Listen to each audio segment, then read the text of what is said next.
The floor starts quaking like it's alive. Books, mugs, and lamps leap off shelves. Your feet slide, your body sways, and you can barely stay upright. It stops for a second, but then it shakes again and again. More than 1,000 times just in one day. This is not how you imagined your trip to Santorini, but it's the new reality. The Santorini seismic swarm started in January 2025. In less than 1 month, there were, get ready for it, more than 20,000 reported earthquakes. For comparison, most cities on Earth go through one small, barely noticeable quake in a year. It all started with small jolts that residents could feel, but tourists might have mistaken for large trucks driving nearby. But by February, things got serious. A magnitude 5.3 quake struck. It's a moderate-strength earthquake, but it was strong enough to rattle homes, break windows and dishes, and terrify the island's population. The Greek authorities declared a state of emergency for Santorini and Amorgos. Thousands of people had to leave their homes. Schools closed, and hotels temporarily evacuated their guests. Santorini is famous for its volcano, the one that blew up in a massive eruption around 1600 BCE and inspired the legend of Atlantis. It's still considered to be active, although there have been no significant eruptions since the 1950s. So it would be logical to blame this monster for all the drama. But nope, these tremors weren't volcanic. Experts said what was happening near Santorini looked like a seismic swarm. It's a series of smaller quakes all happening in the same area. They are happening along faults, which are cracks in the Earth's crust that can suddenly shift when the tension gets too high. Think of the ground like a giant, stressed-out Rubik's Cube. At some point, it twists and snaps somewhere. Near volcanic areas like Santorini, fluids moving underground can sneak into these cracks and make them easier to break. Plus, there's the natural stress from tectonic movements. It's like adding oil to a squeaky, overworked hinge. Suddenly, everything slips. Nobody knows exactly what's coming next. Tracking thousands of tremors isn't easy. Many of them are too small for traditional seismic sensors to pick up. But this time, scientists have their new best friend to help out. I'm talking about artificial intelligence. Thanks to machine learning, researchers can detect patterns in tiny vibrations that humans might miss. This technology has helped a lot to understand the swarm. It lets scientists map which parts of the crust are most active and even predict possible future activity. The AI analysis suggests the quakes aren't random. They seem to be clustered along a fault line near the underwater Colombo volcano. This area has a long history of seismic activity. Even though Colombo hasn't erupted recently, the magma beneath it might be subtly shifting the crust, and it adds tension to the tectonic plates above. It's like a simmering pot. Nothing boils over yet, but the heat is definitely building. The swarm has subsided after a couple of months of constant shaking, but it doesn't mean it's over for good. Even after a lull, another swarm could strike, or a larger quake could happen along the same fault lines. That's why scientists are now studying the data collected from the swarm. If you're thousands of miles away from Santorini and don't have plans to visit, it doesn't mean you're 100% safe from a similar scenario. Seismic swarms like the Greek one happened in the Caribbean, Iceland, and Italy. One of the best documented swarms in history happened in Japan, in a suburb northwest of Tokyo. It was all going on in a town sitting on a seismological observatory, like a secret underground lab for tracking earthquakes. The swarm kicked off in August 1965 with just 3 earthquakes that were so weak nobody could feel them. But things escalated fast, and 3 months later, 100 quakes a day were strong enough for people to feel. On one day, the observatory recorded almost 7,000 quakes. Out of those, 585 were strong enough to actually shake the ground, meaning you could feel a quake roughly every 2.5 minutes. Scientists figured out that the swarm was caused by fluids moving underground, kind of like the Earth's crust, stretching and bubbling. Studying seismic swarms, helps scientists predict earthquakes better, understand how Earth's crust moves, and even prepare for future natural disasters globally. For instance, if they can link the patterns of tremors to magma movement or tectonic shifts, they can apply similar models to volcanoes and fault lines in Hawaii, Iceland, or the Pacific Northwest. Santorini is like a living lab where they combine modern tech with traditional knowledge. AI, seismographs, and satellite imaging add to centuries of human observation. The locals who have lived through quakes for generations contribute insights about small tremors, changes in groundwater, and unusual animal behavior. All this helps scientists refine their models. Santorini's swarm has surely grabbed the attention of the whole world, but it's not the only place on Earth with some intense seismic activity. But what makes Santorini unique is its combination of historical volcanoes, underwater fault lines, and the fact that it's a real tourist magnet. The island is not so large, and the effects of even moderate tremors feel stronger and more dramatic than in other regions. In other places, though, even more serious earthquakes, tsunamis, and volcanic activity are regular news, and the people have learned to live with them. Japan is one of the regions on Earth where earthquakes happen the most because it sits on the edges of 4 tectonic plates. There are around 1,500 of these earthquakes each year that are noticeable. Because of this, the people in Japan have learned to live with earthquakes. There's even a law that sets a rule that buildings in the country should be able to handle earthquakes up to a magnitude of 7 without falling apart. An update 30 years later said that buildings should only have minor damage in such earthquakes and still work as usual. But if an earthquake is even stronger, the law says the building's main job is not to collapse, but to save people's lives. At the most basic level, buildings are made stronger with thicker beams, pillars, and walls so they can handle shaking better. They even construct some buildings on thick layers of padding that separate them from the ground completely, which helps protect them during an earthquake. A skyscraper might sway back and forth a lot and move up to 5 feet, but it won't collapse. On the other side of the Pacific, scientists from the U.S. Geological Survey have studied a dangerous area along the U.S. West Coast. It's called the Cascadia Subduction Zone. Over the past 14,200 years, there have likely been at least 30 big earthquakes in this region. One major quake happened every 500 years on average, but for a long time now, Cascadia has been quiet, and the scientists are getting worried. They think this might be because the area is locked, so the tectonic plates are stuck together and building up a lot of pressure. At some point, a part of the seafloor could suddenly break and move forward by several feet. The shaking would be just 5 minutes, but it would create a powerful tsunami as the seafloor shifts that would last for 10 hours. If it happens, it's going to be the worst natural disaster in the country's history, according to experts. This could make the hillside slide and crumble and take down roads and bridges. Around 620,000 buildings could be badly damaged or even collapse.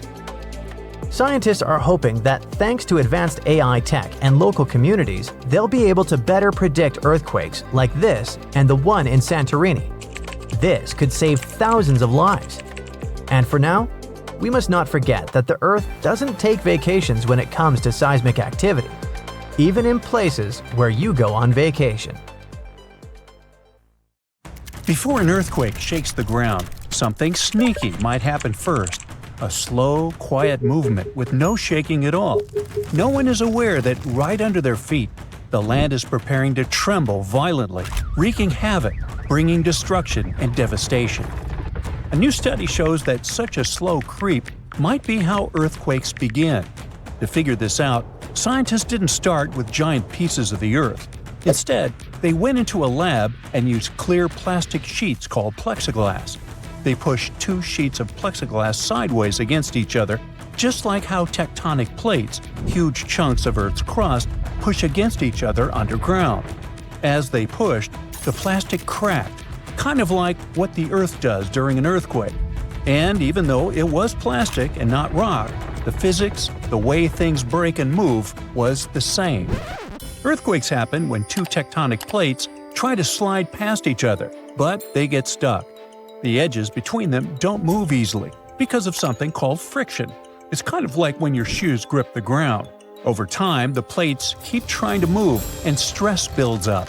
Think of it like bending a stick.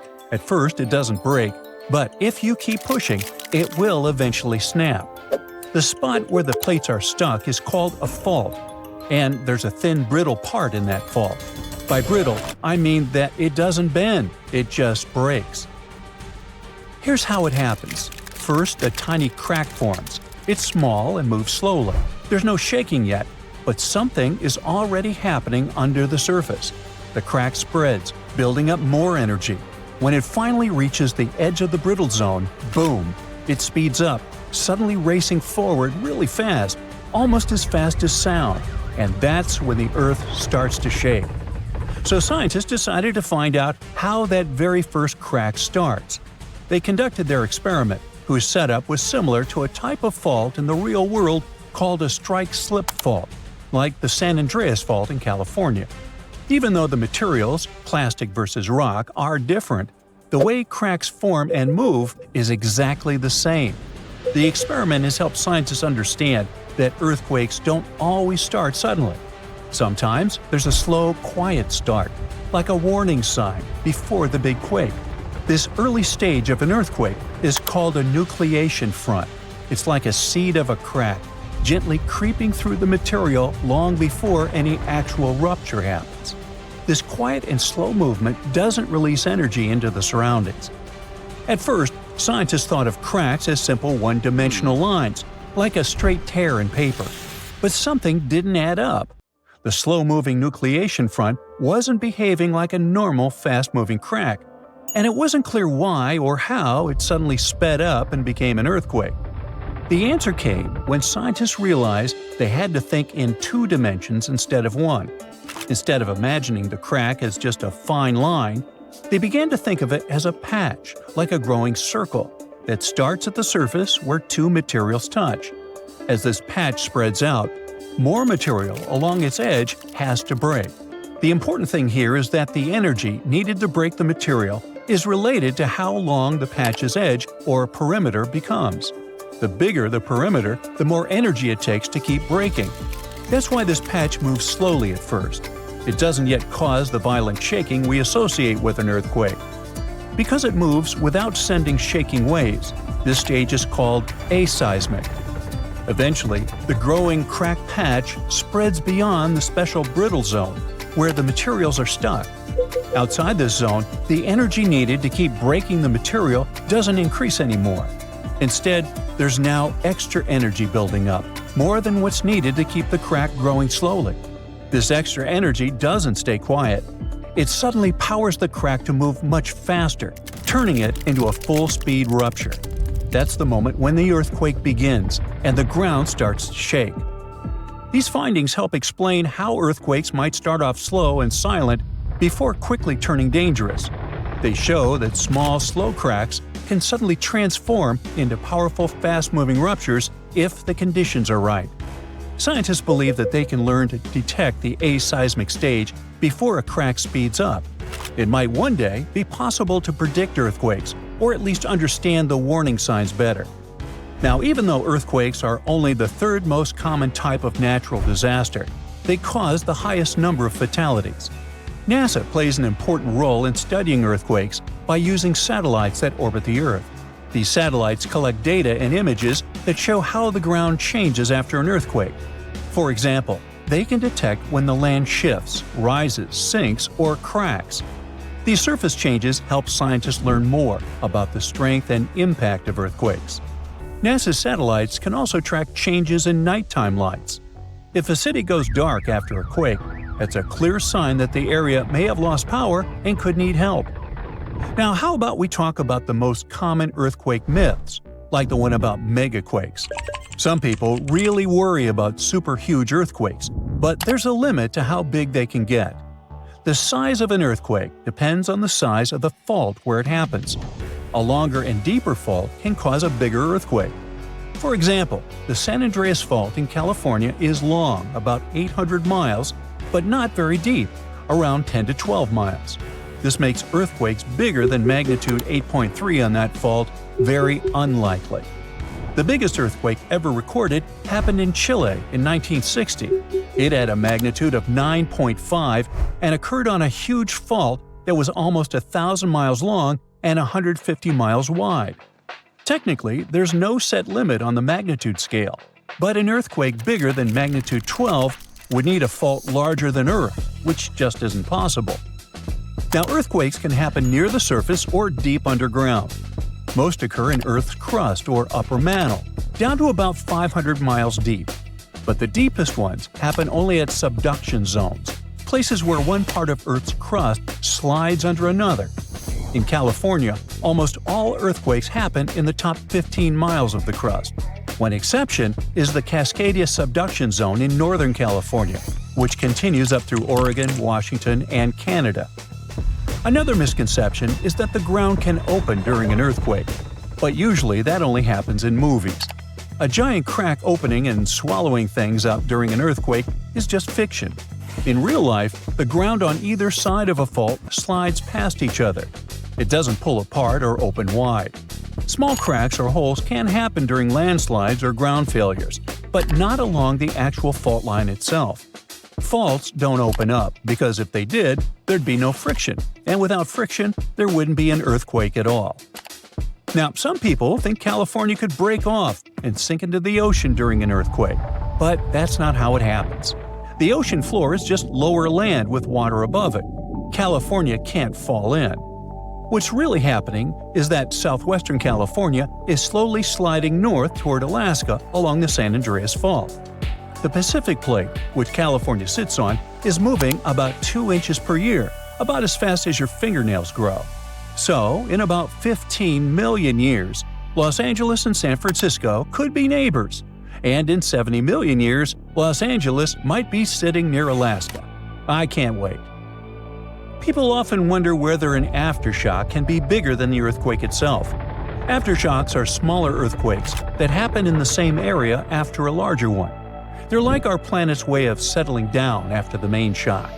But if an aftershock turns out to be bigger than the first earthquake, then we call the bigger one the main shock, and the earlier one becomes a foreshock. About 5 to 10% of earthquakes in California are followed by a stronger one within a week. It's also possible for two quakes in the same area to be about the same size. However, very large earthquakes are rare, so it's even rarer to see two huge ones happen close together. On January 26, 1700, one of the biggest earthquakes in history hit off the coast of the United States. It had a magnitude of 9, which puts it in the top 10 most powerful earthquakes ever recorded. This earthquake triggered a huge tsunami and changed the coastline all the way from southern British Columbia down to northern California forever. Back then, the area wasn't very populated, but thanks to some clever research, scientists figured out exactly what happened that day by looking at old geological records, tree rings, and even some history from Japan. On the same day as the earthquake, a massive tsunami also hit Japan's eastern coast. For a long time, no one connected the two, but in the 1980s and 90s, researchers realized the tsunami in Japan had been caused by the earthquake in the Pacific Northwest. They were also able to pinpoint the exact day, January 26, 1700. They even found old trees in coastal Washington that had all perished around the winter of 1700, which matched up perfectly with the timing of the earthquake. The earthquake came from the Cascadia subduction zone, a fault where the Juan de Fuca plate slides under the North American plate. This fault stretches about 700 miles, from northern Vancouver Island in British Columbia to Cape Mendocino in California. The pressure from the moving plates builds up over time, and eventually, another big, devastating earthquake will hit the same region. It's just a matter of time. By looking at the geological records, past tsunami deposits, and signs of land level changes, scientists can figure out how often these huge earthquakes happen. Emergency planners have been preparing for the next big quake, often calling it the big one. Scientists believe earthquakes in the Cascadia subduction zone happen every 200 to 1,000 years. And since the last major one was over 300 years ago, the Pacific Northwest is definitely due for another. When it happens, the earthquake is expected to be as big as the one from 1700. But this time, it'll affect around 15 million people. The devastation will be severe. Buildings will collapse, roads and runways will crack, and bridges will fall. Communication in and out of the area will be cut off. But the worst part? The earthquake will trigger a massive tsunami that might hit parts of the Washington coast in as little as 10 minutes. It's not a matter of if, but when the Cascadia subduction zone will break. When it happens, it will be the worst disaster the US has ever faced. Worse than the Hurricane Katrina or Superstorm Sandy. It'll impact an enormous area, stretching from southern British Columbia all the way down through Oregon to northern California. That means millions and millions of people will be affected. Fairchild is considered a backup staging area for handling the aftermath of the earthquake, with Grant County International Airport in Moses Lake being the main one. For those who will survive the initial quake and tsunami, the aftermath could be just as disastrous. Aftershocks will follow and transportation will be a mess. Roads will be damaged or completely blocked, airports will shut down, and most of the main routes, like Interstate 5, will have bridges destroyed. This means food and water supplies will be cut off, and it will be incredibly difficult for help to get in or for people to escape. Gas pipelines will most likely be damaged too, and restoring them could take anywhere from a few days inland to weeks or even months along the coast.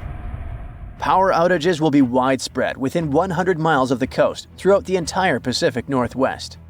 And water could be out for 3 to 7 months. Even telecommunications will be down for 2 to 3 months across the Pacific Northwest, Alaska, and even parts of East Asia. The good news for eastern Washington is that it will mostly avoid the worst of it, thanks to natural barriers between the west and east sides of the state. The tsunami may hit the Columbia River Gorge, but it will lose energy quickly because of a sandbar under the river. The Cascade Mountains will absorb much of the earthquake's impact, so the east side won't feel it as strongly. And since eastern Washington won't get hit as hard, it'll be up to them to handle the aftermath of the quake. That means helping western Washington, taking in refugees from the areas that got destroyed, and delivering supplies to where they're needed. Scientists have looked at other major 8.0 to 9.0 magnitude earthquakes like the ones in Chile in 1960, Alaska in 1964, and Sumatra in 2004, and Japan in 2011. These kinds of quakes can shake the ground for anywhere between 6 to 10 minutes, and that's a long time for the ground to be shaking. Such quakes are super intense because they happen close to Earth's surface, so it's not just a quick shake. It's a long, strong one that can cause a lot of damage. If the Cascadia earthquake and tsunami were to hit tomorrow, over 13,800 people could lose their lives, and about 107,000 people could be injured. The economic toll in Washington, Oregon, and California could top 70 billion. To put that into perspective, we can compare these numbers with some other major earthquakes. In Chile's 1960 earthquake, about 1,650 people lost their lives. The 1964 Alaska quake resulted in around 140 lives lost. The 2004 Sumatra earthquake and tsunami took the lives of an estimated 280,000 people. And the 2011 Japan earthquake and tsunami caused over 20,000 casualties. Authorities know about the dangers of the Cascadia fault, but even with all the planning, no one can say for sure what will be needed when the big quake hits. Right after the earthquake and tsunami, the areas outside the immediate disaster zone won't be able to help much because roads and airports will be destroyed, and resources will be limited. How can we deal with this kind of disaster and its effects? We don't have all the answers yet. Right now, let's focus on the Cascadia subduction zone.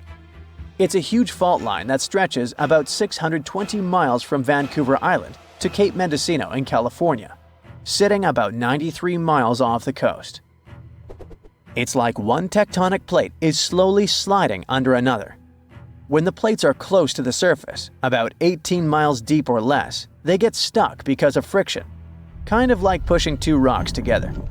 Over time, this creates a lot of pressure. When the pressure finally becomes too much, the plates slip, causing a massive earthquake. This is called a megathrust earthquake, and it can be huge. Below the area where the plates are stuck, there's a zone where the plates move really slowly. We're talking about just a few inches every few months.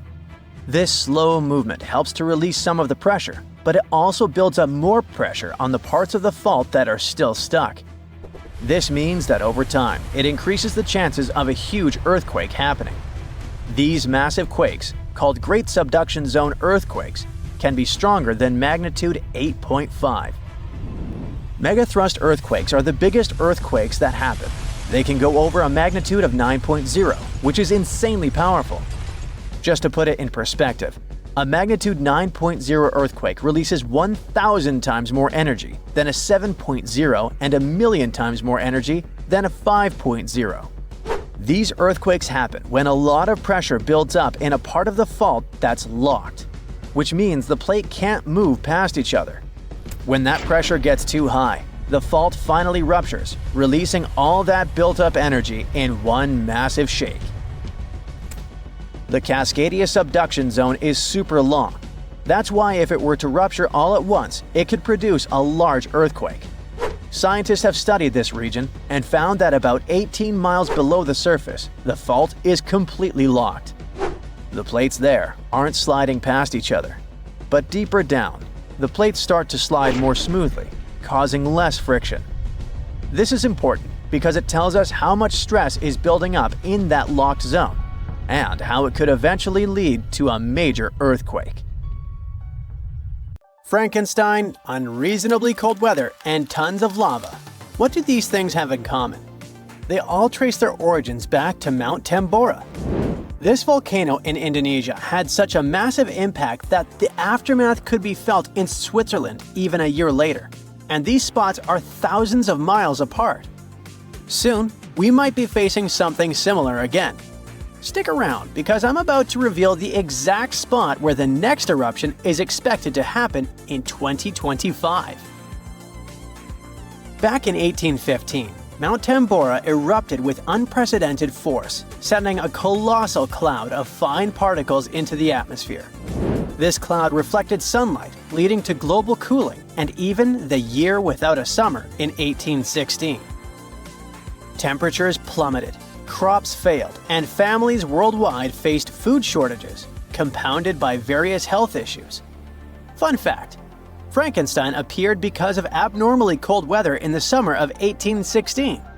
The author got stuck indoors in Switzerland and wrote this story to pass the time. But that is the only positive aftermath. In England and Ireland, people struggled to find food. The crops were too bad that year, and this year without summer cost them lives, all because of the eruption in Indonesia. While many other volcanoes have erupted since then, none have had consequences as dramatic as Tambora.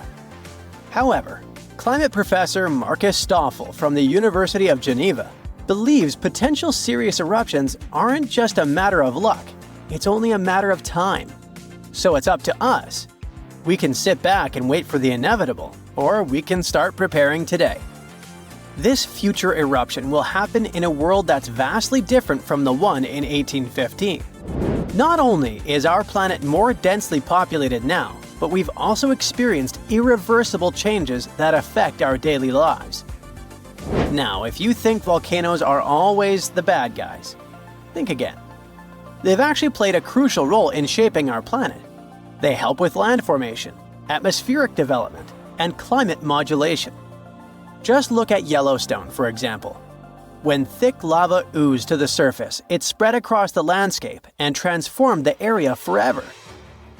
When volcanoes blow their tops, they release a mix of lava, ash, and gases, including carbon dioxide. But don't worry, Compared to the emissions from fossil fuels, the amount from volcanoes is pretty tiny. What scientists are really keeping an eye on is sulfur dioxide, because it can have a big impact on our climate. When a major volcanic eruption happens, it can send sulfur dioxide soaring into the stratosphere, which is about 7 miles up in the atmosphere. Once there, it transforms into tiny aerosol particles that scatter sunlight, helping to cool the planet. This cooling effect isn't immediate though. Those particles can hang around for a couple of years and even circulate all around the globe. Nowadays, we've got special equipment to monitor sulfur dioxide emissions from space. Take Mount Pinatubo in the Philippines. During its eruption in 1991, it released around 15 million tons of sulfur dioxide. Now, while that's a lot, it wasn't quite as massive as the eruption of Tambora. Still, Pinatubo managed to lower global temperatures by about 0.5 degrees Celsius for several years. Tambora, on the other hand, dropped average global temperatures by about 1 degree Fahrenheit. I know what you might be thinking. That's not much, but trust me, it makes a difference. If the planet warms up by just 1 degree Fahrenheit, it could really mess with sea levels. Experts think we might see a rise of up to 8 inches by the end of this century. This could wipe out a lot of farmland and coastal habitats, which would be a huge blow to many communities. So maybe a volcano eruption that can cool off the planet is like a natural mechanism helping us out? Not exactly. While it does cool the planet off, don't get tricked into thinking it's the kind of coolness our planet needs. Such temperature shifts can severely mess up with the crops, like they did in 1816. There's also evidence that major eruptions can disrupt rainfall patterns, leading to drier conditions in monsoon regions across Africa and Asia. You see, the summer monsoon relies on the temperature difference between land and ocean, which can be altered by volcanic activity. Interestingly, a warmer climate may enhance the cooling effects of volcanic eruptions. Experts explain that the formation and movement of aerosol particles depend on climate conditions. As global temperatures rise, faster air circulation can lead to smaller aerosol particles, which are more effective at scattering sunlight and thereby intensifying the cooling effect. Oceans also contribute to this dynamic. A warming ocean surface creates a stratified layer, hindering the mixing of warm and cold water, which could mean that volcanic eruptions primarily cool the upper ocean layer and the atmosphere above it, according to Stoffel. Moreover, climate change may influence volcanic systems directly. The melting of ice can trigger more eruptions by reducing the pressure that allows magma to ascend more easily. Additionally, increased rainfall associated with climate change can seep into the ground and interact with magma, potentially sparking eruptions. While the prospect of a cooling period due to a volcanic eruption might seem beneficial amid climate change, scientists warn that the effects could be dire. The immediate consequences could be severe, particularly for the estimated 800 million individuals residing near active volcanoes. A major eruption could devastate entire cities. For example, Campy Flegrei, located near Naples, Italy, is showing signs of increased activity and threatens the lives of about 1 million people. Now, if you're from Oregon, beware, as experts say this state might experience volcano eruptions. Are you scared? Don't be. It's actually not as scary as it seems. Let me explain why. There are more than 80 volcanoes in Oregon, but we're not interested in a single one of them because it's an underwater volcano that is likely to erupt in 2025. Axial Seamount is the most active volcano in the Pacific Northwest, yet it remains largely unknown to the public due to its location approximately 300 miles offshore and nearly a mile beneath the ocean surface. While its upcoming eruption is expected to pose no threat of a tsunami or significant land-based earthquakes because of its depth and distance from the Cascadia fault, the data gathered from studying its eruptions can enhance our monitoring of potentially more hazardous volcanoes. Let's call it a friendly eruption, shall we? In reality, predicting eruptions is a complex endeavor. We often encounter alarming headlines, such as, "Yellowstone is about to erupt." Should we take these claims seriously? Not really. Yes, Yellowstone sits atop an active supervolcano that has experienced 3 major explosive eruptions in the past 2.1 million years. The last eruption occurred approximately 70,000 years ago, with the most significant explosion taking place around 631,000 years ago, forming the massive Yellowstone caldera. Naturally, many people are curious about whether Yellowstone will erupt again and when that might happen. Fortunately, scientists are employing new techniques to delve into these questions. A recent study suggests that Yellowstone is unlikely to experience another major eruption anytime soon. The reason is that the magma beneath the park is divided into a network of separate chambers. While there is a substantial amount of magma present, it's not sufficiently interconnected to support an eruption. Previous studies proposed that the existence of a massive layer of magma beneath Yellowstone, but these latest findings change that notion. To gain a clearer understanding of the subterranean dynamics, researchers utilized a technique called magnetotellurics, which employs Earth's natural electromagnetic fields rather than seismic waves. Since magma is a good conductor of electricity, this method is particularly effective for mapping molten rock and comprehending underground activity in volcanically active regions. By using magnetotellurics, scientists created a detailed map of the magma under Yellowstone, enabling them to make more informed predictions about future eruptions. But what will happen if an eruption similar to Mount Tambora occurs? By and large, there will be huge climate chaos. Yeah, the best scientists are looking for the solution should it really happen, but they don't have it yet. So technically, we're not ready for the second Mount Tambora. But for now, we're pretty much safe. No major eruptions are predicted. Whew! Yellowstone is the internet's favorite doomsday volcano. Maybe you heard the prediction. One super eruption, then a continent dusted in ash and temperatures going down. A perfect disaster movie scenario. Yet, geologists worry about a different kind of volcano. One that won't explode only once. It could rip the ground open, flood the entire continent with lava, and make the air unbreathable. And we know this because it happened before. Right now, researchers think there might be around 20 supervolcanoes scattered across the planet. Short story, we fear those. Long story, a major supervolcanic eruption could collapse modern society as we know it. A normal volcano can cause a local disaster. It can wipe out a city and turn a region into a no-travel zone. When Mount St. Helens exploded in 1980, it was huge. The eruption blew the top off a mountain and flattened forests like knocking down dominoes. It showed the world just how scary volcanoes can be. But in geological terms, it's nowhere near what a supervolcano could do.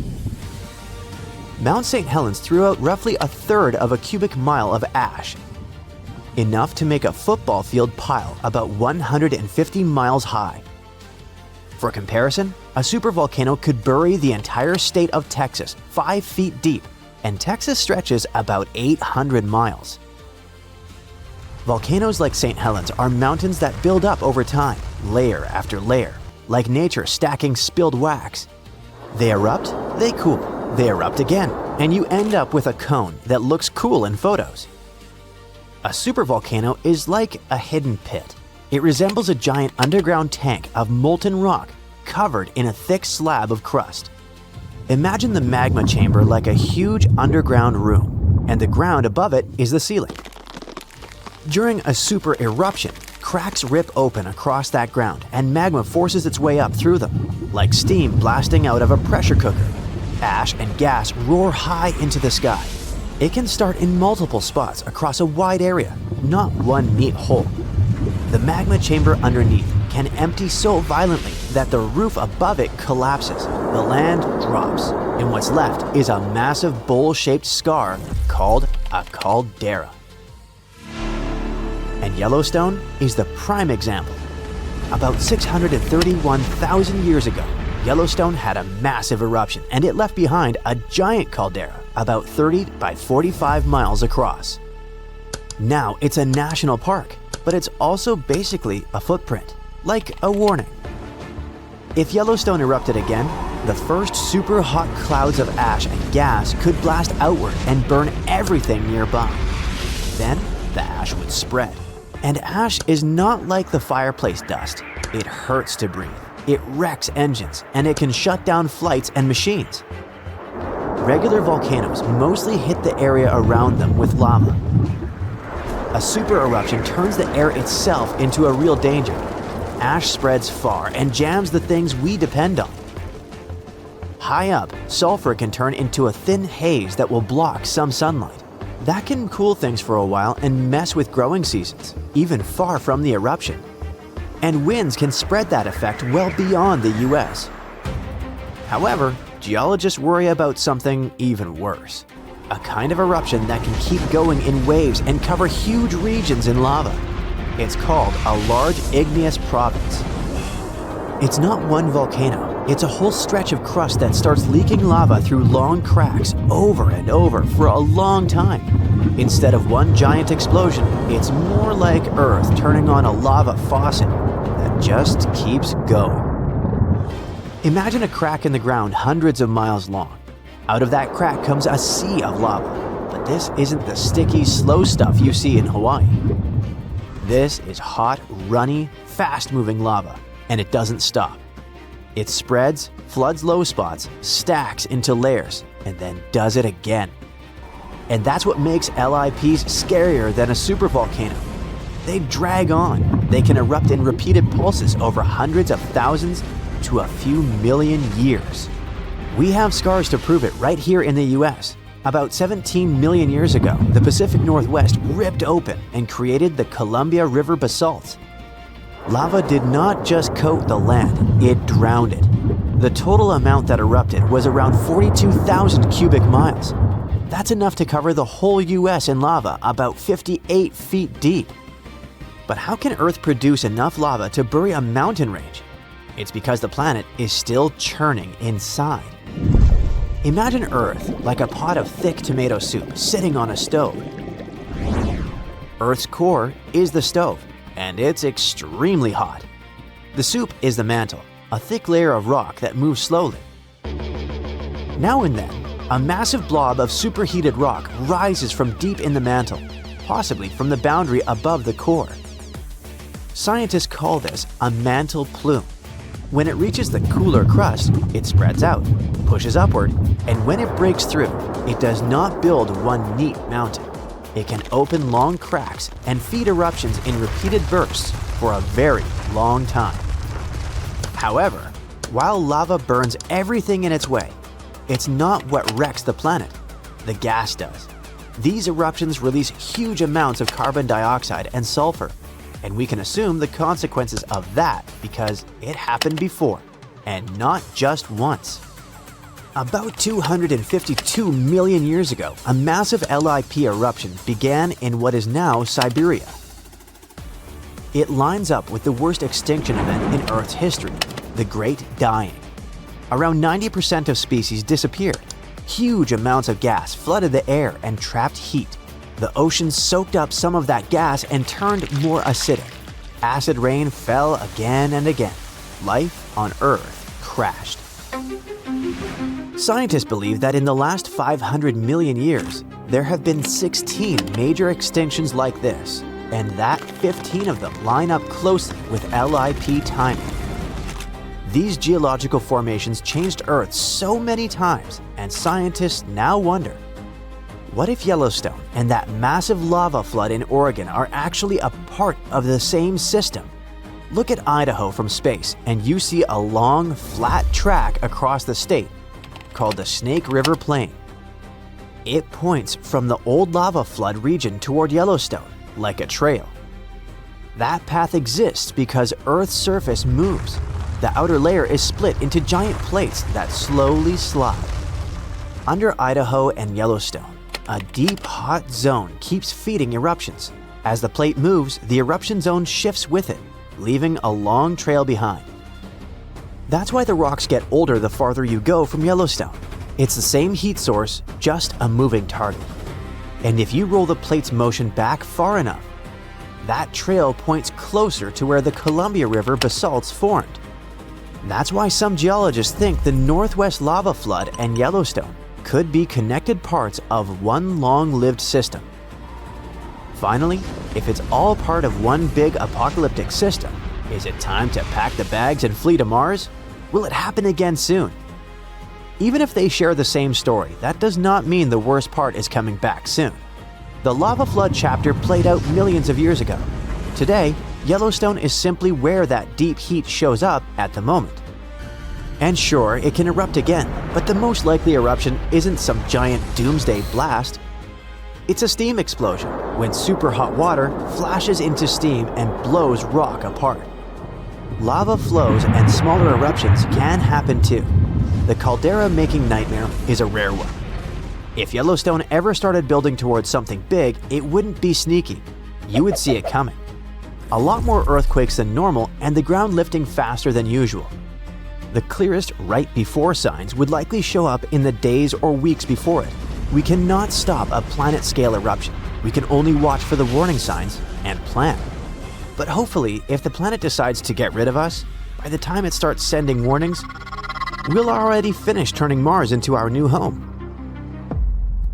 For 70,000 years, Taftton volcano successfully convinced everyone it was extinct.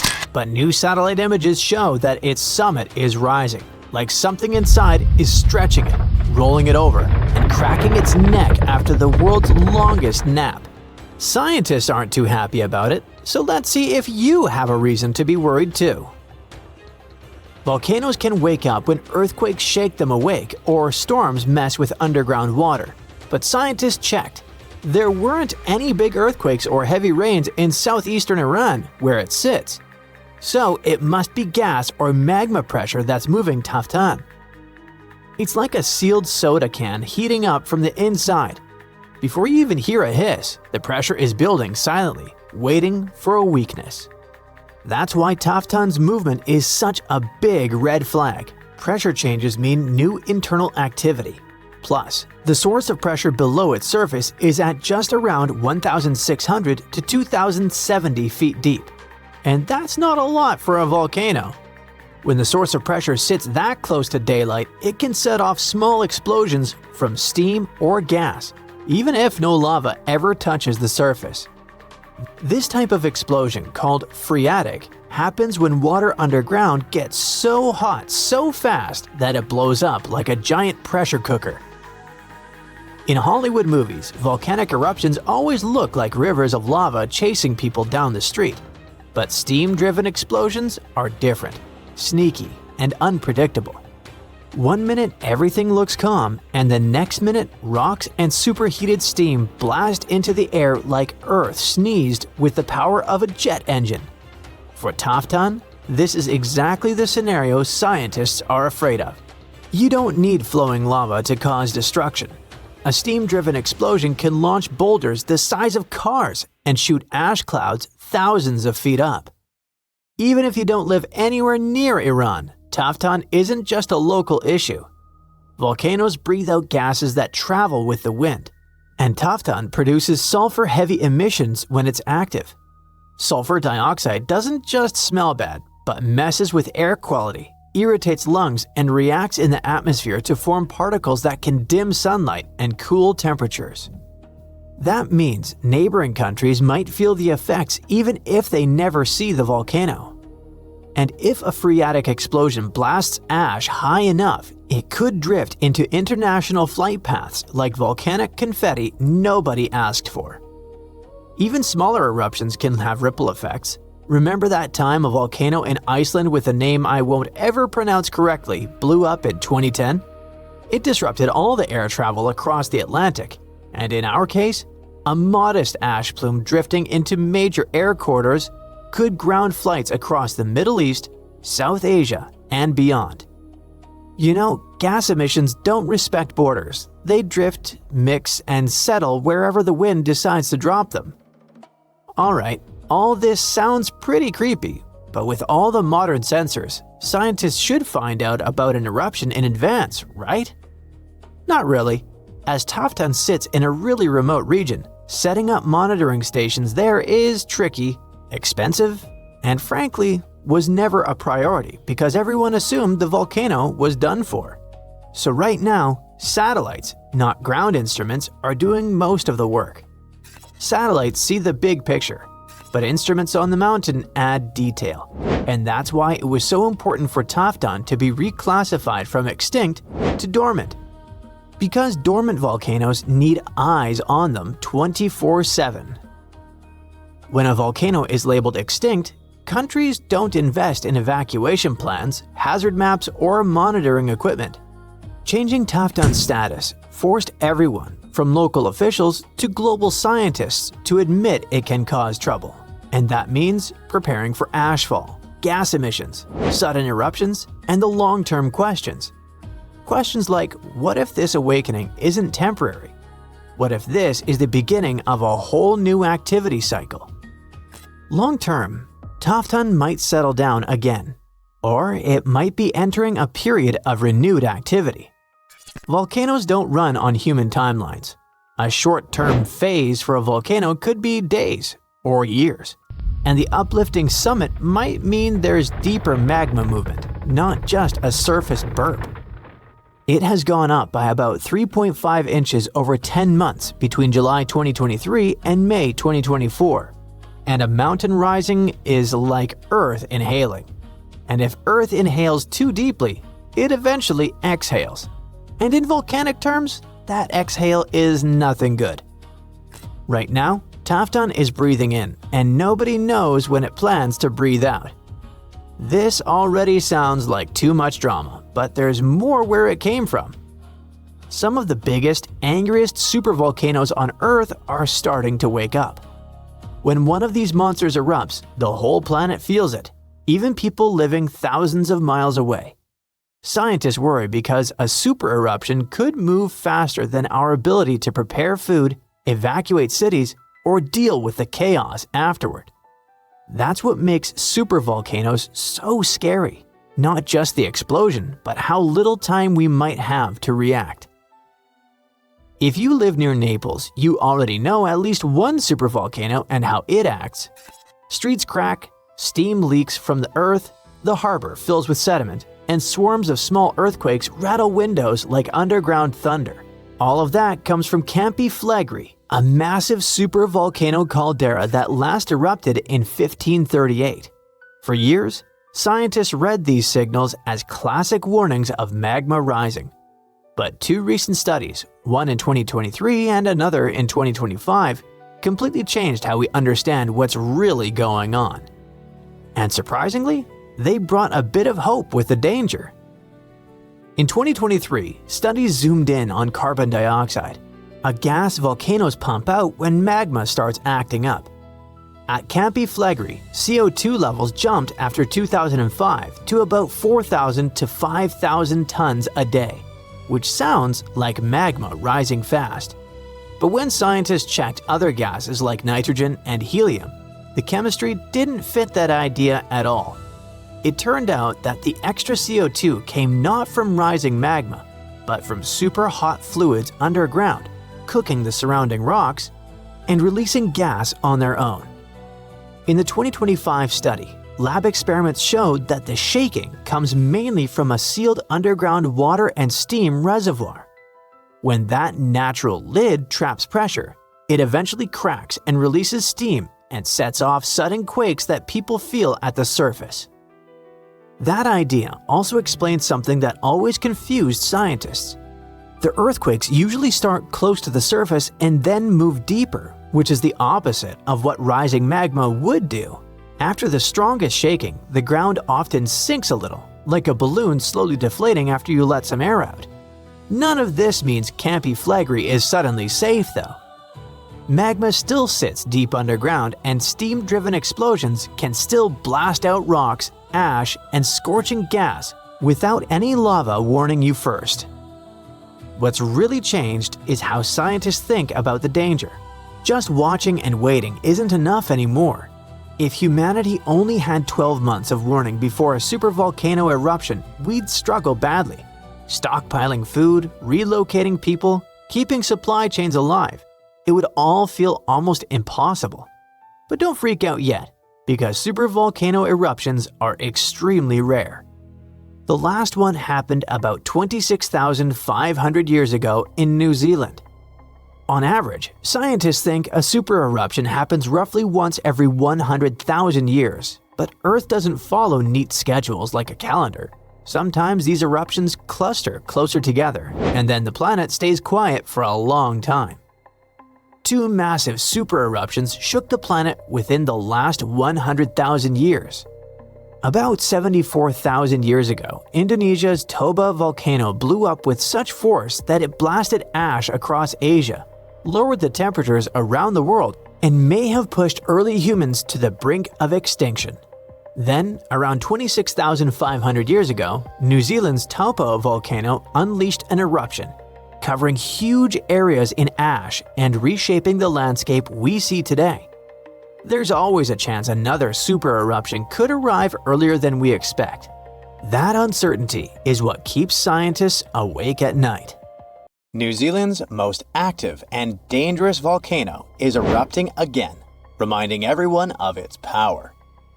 This time, ash from the White Island volcano has drifted across flight paths, sparking concern and forcing airports to cancel flights. Locals know all too well that this volcano should never be underestimated. The current eruption comes just a few years after a catastrophic explosion claimed the lives of tourists and guides who were on the island. But against all odds, some people managed to survive what could have been their tragic end. It was December 9th, 2019. The sky was clear and blue over the Bay of Plenty, a big bay on the northern coast of New Zealand's North Island. It felt like the perfect day for sightseeing. The main attraction in the area is the White Island volcano, also known as Flegrei. It is huge, with its peak rising about 1,000 feet above sea level. Its impressive size and stunning views have been drawing visitors from all over the world for years. Actually, we're talking about very brave visitors, as being near an active volcano comes with serious dangers, such as explosive eruptions, fatal emissions of sulfur dioxide, superheated steam, earthquakes, rockfalls, and even tsunamis. Experts normally say that these catastrophic events are extremely rare, which is true, but rare doesn't mean impossible. On that doomed day, 47 people were having the best time exploring the island. Little did they know that everything was about to change at exactly 2:11 that afternoon when the volcano erupted. A fisherman who was out at sea near the volcano described it as a huge explosion going off, forming a mushroom cloud as it expanded. Photos taken from a distance and satellite images show that a thick white cloud filled the sky a couple of moments after the eruption. Authorities then issued an alert about a moderate volcanic eruption, warning people living near the volcano to stay inside and close their windows and doors to prevent ash from coming in. But the authorities' nightmare truly began when they checked cameras on the island and saw what appeared to be people going inside the crater just 1 minute before the eruption. Right at that moment, they knew they had to launch an urgent rescue operation. Time was running out, and every second counted. The people were in serious danger. 7 rescue helicopters were sent to the scene with paramedics on board. They managed to find the first survivors, and 7 of them were seriously hurt. At around 5 in the morning the next day, officials announced that 23 people had been rescued from the island. They knew more people were still trapped there, but rescue teams could not communicate with any of them. And there was something even more worrying in the back of their minds: the risk and fear that a second eruption might happen at any moment. Recovery efforts during that week were really challenging due to ongoing seismic and volcanic activity. Heavy rain, low visibility, and toxic gases made things even tougher for the teams on the ground. Unfortunately, 22 people lost their lives in this tragedy, either due to the explosion or from their injuries. Those who survived tell heroic stories about that day. One of the survivors was from Sydney and was only 19 years old when he went on a family trip to New Zealand. The itinerary included a visit to the famous White Island volcano. He said that his tour group, including his family members, was caught in a relatively flat and open area on their walk down from the crater when the volcano erupted. Then he was thrown over a mound by the force of the eruption before curling up in the fetal position, covering his head with his hands. He felt like he was being hammered by a sandstorm, like in movies where characters can't see a few feet in front of them. Once the eruption clouds lifted, the island returned to the clear day it had been before, except everything was covered in gray ash. That was when he saw his father struggling to breathe. He remembers spending about 20 minutes thinking about what he could do, even though he was feeling unbearable pain. With hope of survival, he gathered all his strength to get up and seek help. Eventually, he managed to reach the pier where he was rescued and taken to a hospital. He spent 8 days in intensive care and, like a hero, managed to survive. Unfortunately, he never saw his family again. Along with other survivors, this young man was one of those who sought justice after the incident. According to him, he wasn't given any indication of dangers before going on the trip, and only had a short safety briefing that day with no emergency plans in place. This brings us to an important question regarding this tragedy. How could no one have predicted what was going to happen? Were they all really caught by surprise? To answer these questions, we need to understand a bit about the nature of volcanoes and how they behave. So, New Zealand is situated on 2 tectonic plates.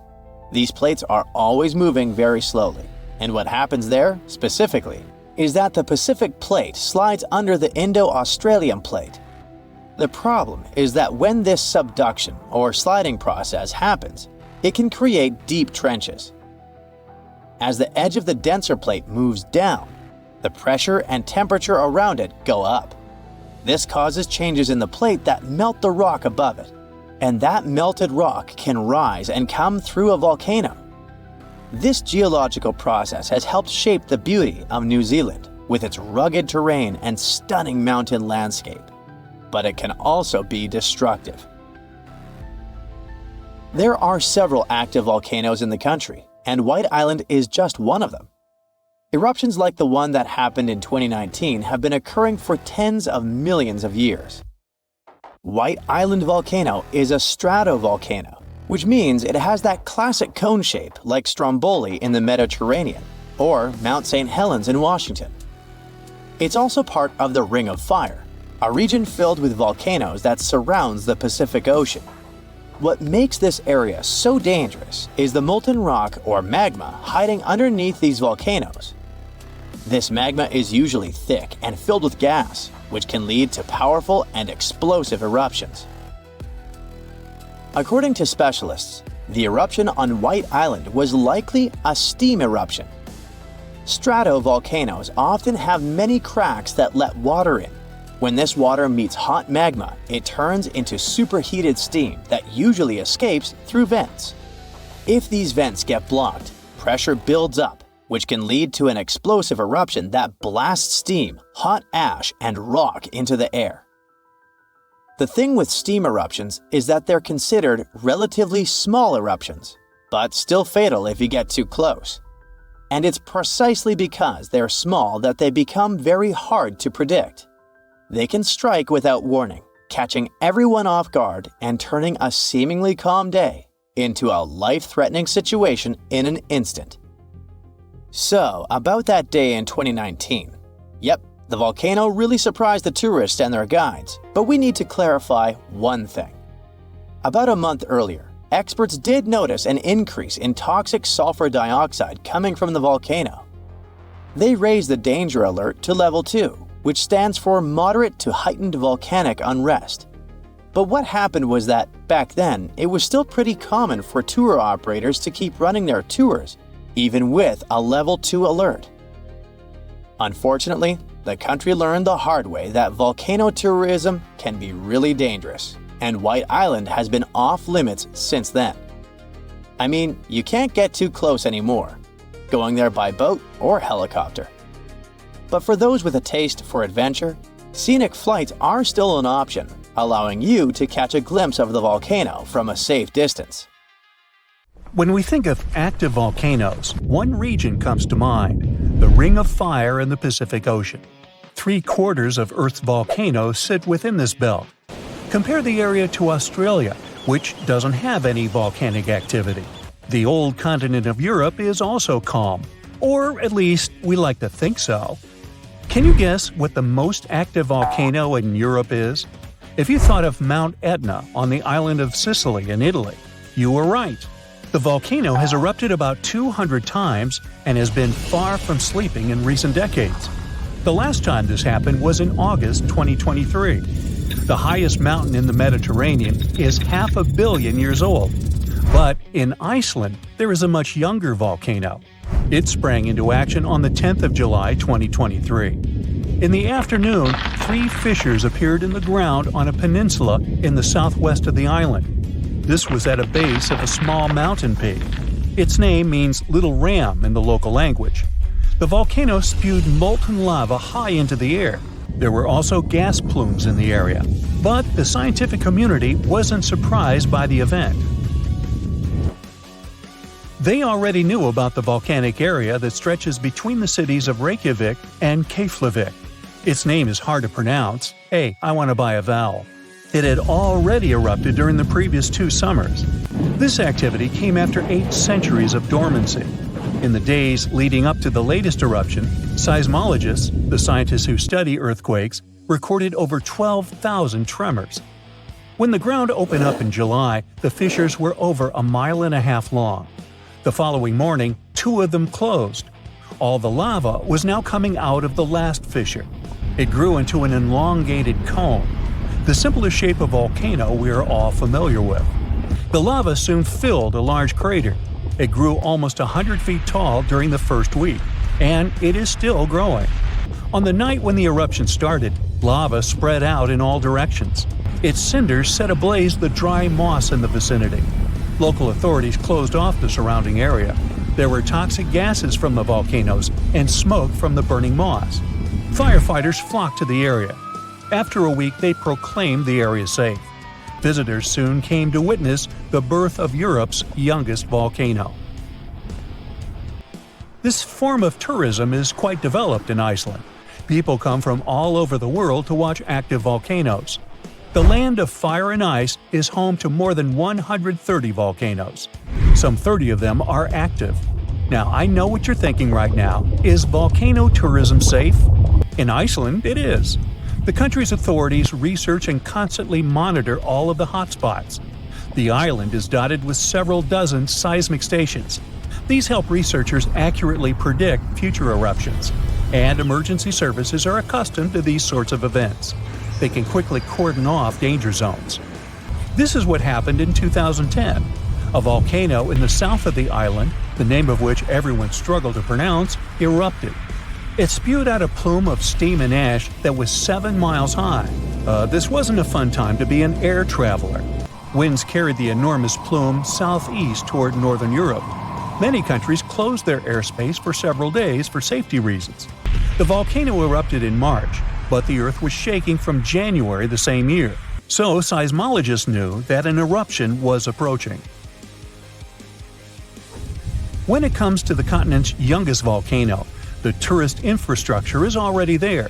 Visitors can leave their cars at a designated parking lot. Then they go on a 5-hour-long trek. This leads to a viewing deck. Tourists are so close to the epicenter that they can feel the heat haze from the crater. The sight is the most impressive at nighttime. Safety is never a concern. Scientists regularly chart out hazard maps that outline the borders of lava fields. This way, visitors who stick by the rules are never in harm's way. More than a week after the eruption started, a section of the crater collapsed. Lava flowed downhill west of the volcano. This majestic smoldering hot river is slow-moving lava. Scientists categorize it as an AA type. The term is Hawaiian. It describes basaltic lava that has a rough and brittle surface. The flow is composed of broken lava blocks that are called clinkers. They fall off as the substance flows. This reveals red-hot areas. The cooler sections of lava are gray and black in color. When it moves forward, it produces a distinctive sound like shattering glass.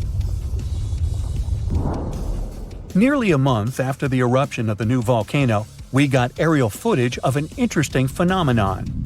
A tornado formed directly over the lava flow. This occurs due to the high temperatures in the area. When the conditions are right, a column of heated air can easily turn into a mini tornado. Scientists observed a similar event happen during the 2018 eruption of Mount Kilauea in Hawaii. The lava fields of Europe's second-largest island tell the story of the creation of Iceland. It sits above the place where the North American and Eurasian plates meet each other. Tectonic plates are huge rocky chunks of Earth's most outer layer. There are roughly 20 of them. They rest on a partially molten layer of rock.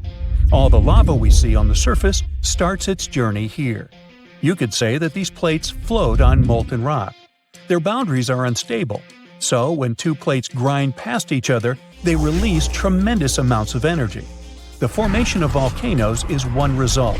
These are places where the molten rock travels upward to the surface. Iceland began to form some 60 million years ago. The tectonic plates under the ocean drifted apart. Enough lava piled up on the surface to create solid ground. This ancient rock is under the waves today. As new lava reaches the surface and cools down, it pushes the old rock away from the center of the island. That's why the oldest parts of Iceland aren't 60, but only 16 million years old. The country's active lava fields are young in geological terms. Some of them are under 1,000 years old.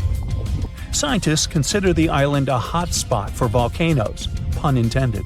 Nearly a third of the basaltic lava that reaches the Earth's surface in recorded history came from Icelandic eruptions. Fissure swarms, like the ones before the 2023 eruption, cover 30% of the Nordic country. For this reason, only a quarter of the island is inhabited. Norse Vikings were the first people to settle in Iceland at the beginning of the 10th century. Nature threw them a loud welcoming party. Just a few years after their arrival, they witnessed one of the greatest volcanic eruptions in history. Vikings came from a region without volcanoes, so they had no clue as to what was going on. Today, Icelanders are used to such events. This is good because their homeland is entering a new era of volcanic activity. Volcanologists suspect that recent events are an introduction to decades of more frequent eruptions. The peninsula that is home to Earth's youngest volcano is just 17 miles southwest of Iceland's capital city. It's been dormant for a long time. Present-day eruptions there are a reminder that the natural processes that created Iceland are still ongoing. Recently, scientists discovered that there's a historical link between volcanic eruptions in the north of Europe and glaciers. Our planet went through at least 5 major ice ages. These were exceptionally lengthy periods when the average temperature on Earth dropped. The result was the expansion of ice sheets across northern Europe and North America. The last ice age ended some 10,000 years ago. Researchers are still trying to fully understand how these glacial periods affected volcanic activity. They suspect that the sheer weight of all that ice disrupts the flow of magma underground. When glaciers retreat, the pressure is lifted. This makes it easier for lava to flow upward to the surface where it bursts.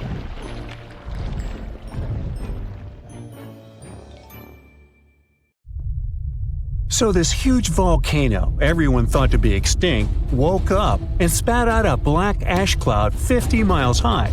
That's about 9 times as tall as Mount Everest.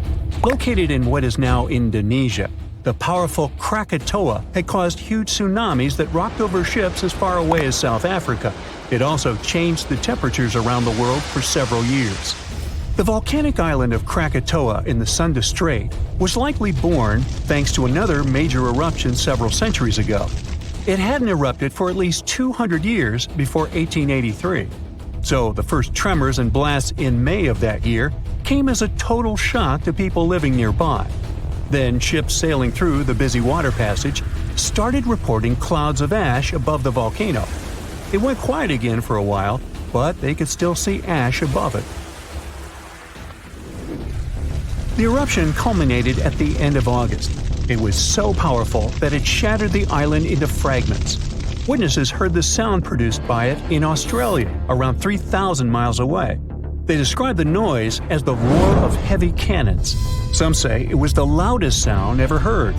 During the next 5 days, the pressure wave from the eruption traveled around the globe 3.5 times and was seen on barographs on different continents. Hot avalanches of ash spread down the volcano as far as 25 miles away at crazy speeds. They ruined the surrounding islands and took 36,000 lives. Tens of thousands more drowned in tsunamis that happened after the volcano had collapsed into the caldera. Over 100 coastal villages on Java and Sumatra were completely wiped out. All this made the waking up of Krakatoa one of the most devastating in the entire recorded history. The Earth's crust is like a giant puzzle, made up of massive pieces known as tectonic plates. These plates are constantly sliding against each other over the mantle, which is the molten layer beneath. Indonesia is right in the middle of the so-called subduction zone. Here, the Indo-Australian plate collides with part of the Asian plate as it moves northward. As the oceanic plate dives down, it gets heated up, and you've got the perfect recipe for a volcanic hotspot. Krakatoa had 3 peaks, each serving as an exit door for a massive magma chamber beneath it. During a previous eruption, debris blocked one of these exits, and the pressure built up beneath. When Krakatoa finally blew its top, the blast split the magma chamber wide open. The eruption led to a so-called volcanic winter. Krakatoa had sent 6 cubic miles of rock, ash, and debris into the atmosphere. They created a thick veil that surrounded the Earth. The particles scattered sunlight, and the troposphere below cooled down. The effect stayed strong for several years. The northern hemisphere experienced colder than average temperatures, and in some regions, summer temperatures didn't rise to typical levels. Southern California received a record amount of rainfall in the months following the eruption. The sky became darker in different parts of the world for years afterwards. The sunsets, for many months, turned into a spectacular show of red and orange. One astronomer supposed it was the source of the inspiration for The Scream by Edvard Munch. The painting shows exactly what the sky over Norway looked like after the eruption. It also produced a rare type of halo called Bishop's Ring and a volcanic purple light at night. For several years after Krakatoa had blown up, the moon looked blue and sometimes green. That's because some ash clouds were full of particles large enough to scatter red light, only letting other colors pass. Someone even witnessed lavender sun and night-shining clouds. Krakatoa became the first scientifically well-recorded and studied eruption of a volcano. Between the moments the first clouds of ash were seen by a ship passing by and the disastrous eruption, scientists managed to organize geological expeditions. They studied the volcano and gathered samples of volcanic rocks. It became useful for understanding volcanic activity. Krakatoa was sleeping tight until the 1920s, when some locals noticed a column of steam and debris spewing from the collapsed caldera. Within weeks, the rim of a new cone sprang up above sea level. After a year, it was a small island named Child of Krakatoa. It continues to erupt, but fortunately without serious consequences so far. In April of 1815, Mount Tambora unleashed a massive eruption, wreaking havoc on the Indonesian island of Sumbawa. It destroyed homes and claimed 10,000 lives. Another 80,000 perished because of diseases that spread in the aftermath. The following went in history as the year without a summer. Cold, wet conditions wrapped Europe and North America in an unexpected chill. It became the coldest in at least 250 years. In the summer of that year, the temperatures dropped the most. Crops didn't grow, livestock didn't survive, and famine took over Western Europe and North America. New England had snow and terrible frost in the summer months. Food prices went up. Oats for horses became a luxury. Some people say it even inspired the invention of the bicycle in 1817. Scientists used early data and climate models to see if it was all because of the Tambora eruption. They compared the data to similar years. They showed that precipitation was around the same, but the temperatures were much warmer. When they introduced the volcano into the scenario, they got the exact data for the year without summer. They say that a powerful volcanic eruption like that one increases the likelihood of extreme cold by up to 100 times.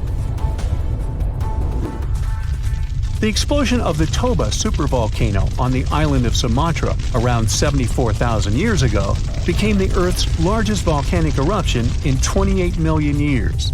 Parts of Indonesia, India, and a slice of the Indian Ocean got a cozy blanket made up of 6 inches of volcanic debris. It spat out a volume of rock comparable to almost 3 million Empire State Buildings. The crater it had left behind is still seen from space. All the ash and volcanic gases that sprang into the atmosphere because of the eruption partially blocked the sunlight. A severe volcanic winter began and lasted for 6 to 10 years. Some anthropologists see a connection between the Toba eruption and how limited modern humans are when it comes to genetic variety. Around 74,000 years ago, exactly when the Toba erupted, there was a population nosedive. That's why all modern humans trace their roots back to a tiny group of survivors. The Toba catastrophe theory proposes that most early humans in Europe and Asia didn't make it through the post-eruption climate chaos. Instead, a lucky, genetically limited bunch found their safe haven in Africa. But archaeological and paleoclimate records disagree with this theory. Benjamin Black from Rutgers University and his team set out to crack the code and discovered a hidden paradox. Maybe we were peering through the wrong climate lens. They ran 42 different climate model simulations, varying the magnitude of volcanic emissions, time of year of the eruption, background climate state, and eruption column height to see what climate disruptions the Toba eruption might have caused. There was a significant drop in temperatures in the northern hemisphere in the first year after the event, up to 18 degrees Fahrenheit.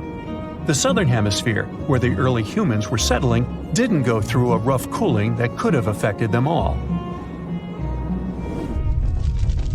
The most significant eruptions that can seriously change the world's climatic patterns come from supervolcanoes like Yellowstone or Mount Toba.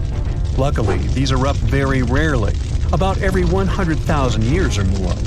Still, climate scientists study volcanic eruptions to understand and explain short periods of cooling in the history of our planet.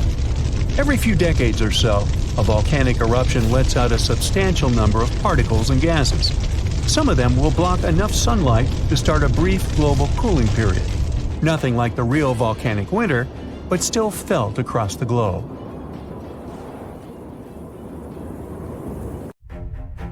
The latest super eruption of Yellowstone occurred 640,000 years ago, and it was long before Homo sapiens saw the light of day.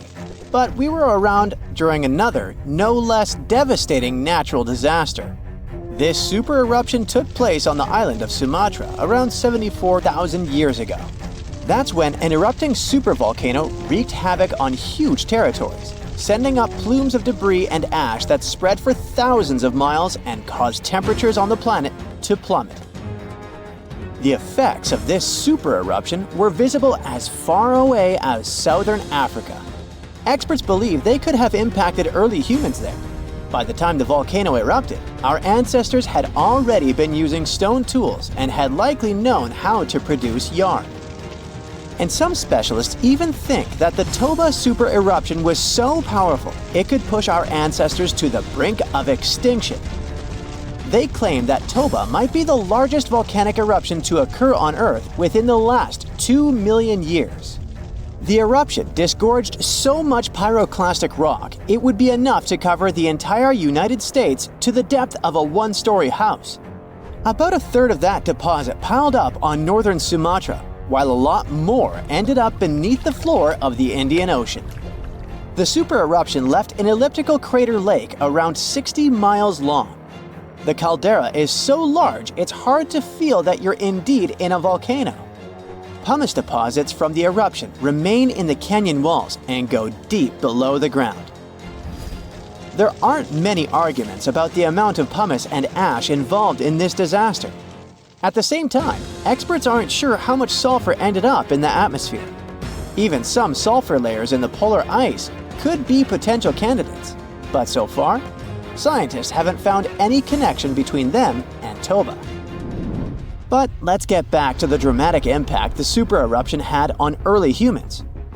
It turns out some not only survived but even thrived after this natural catastrophe, at least judging by the artifacts they made during and after the eruption.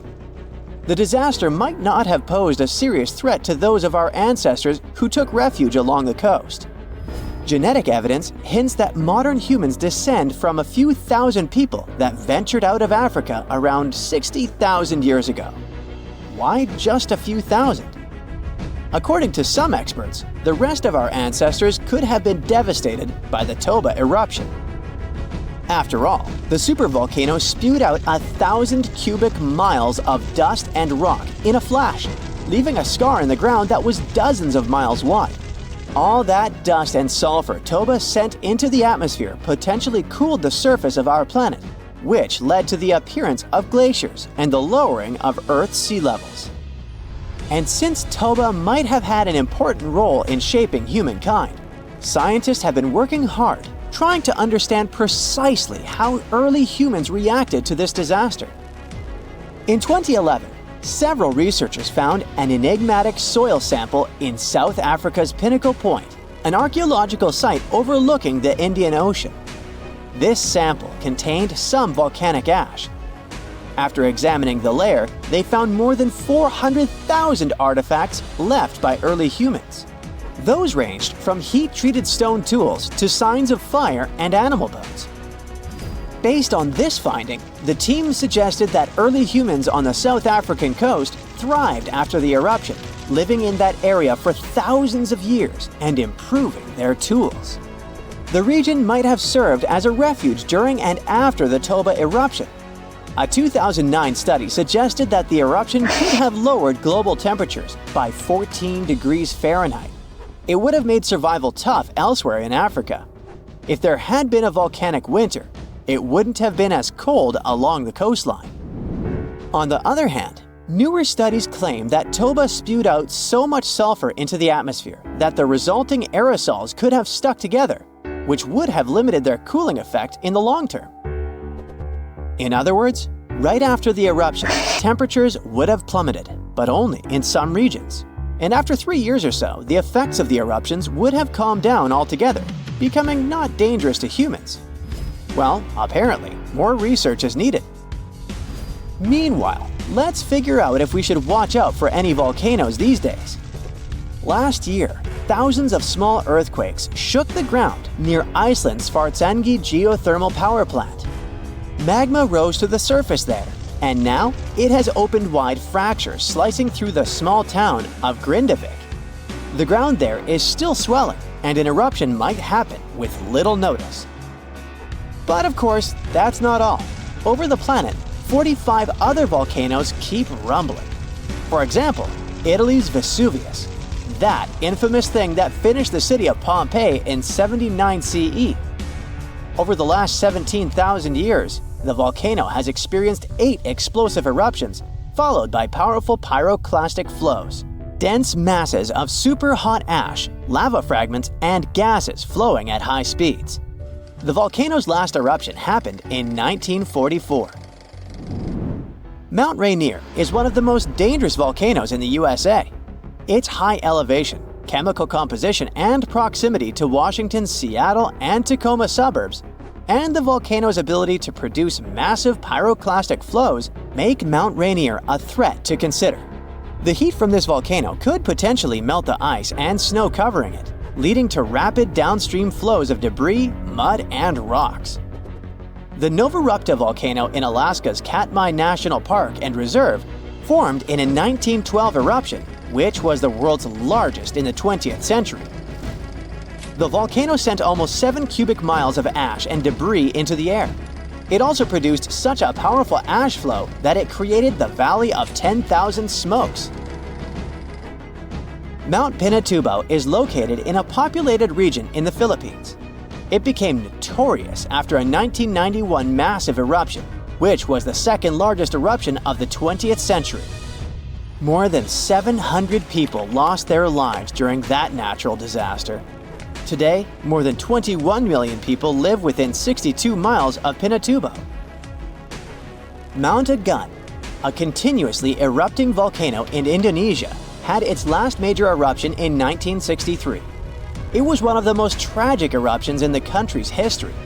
It lasted for 11 months, producing ashfall and pyroclastic flows that led to the loss of more than 1,000 lives and serious property damage. People saw ash plumes above the volcano throughout 2018, following the eruption in November 2017. Japan's Mount Fuji hasn't erupted since 1707. That year, a massive earthquake likely set it off.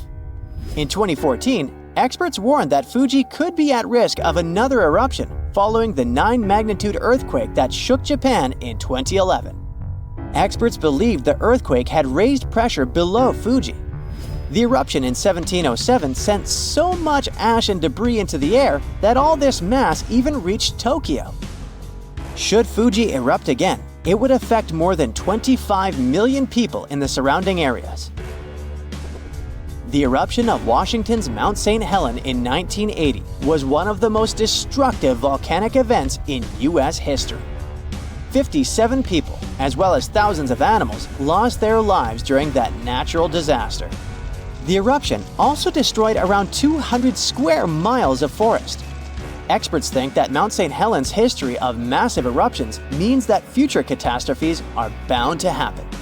The next explosive eruption might send large amounts of ash all over the Pacific Northwest.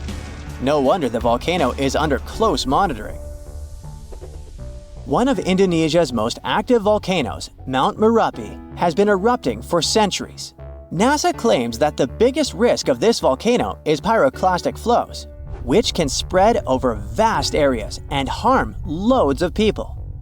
For the last time, Merapi erupted in January 2024, sending plumes of smoke into the air. These days, more than 24 million people live in the area surrounding this volcano.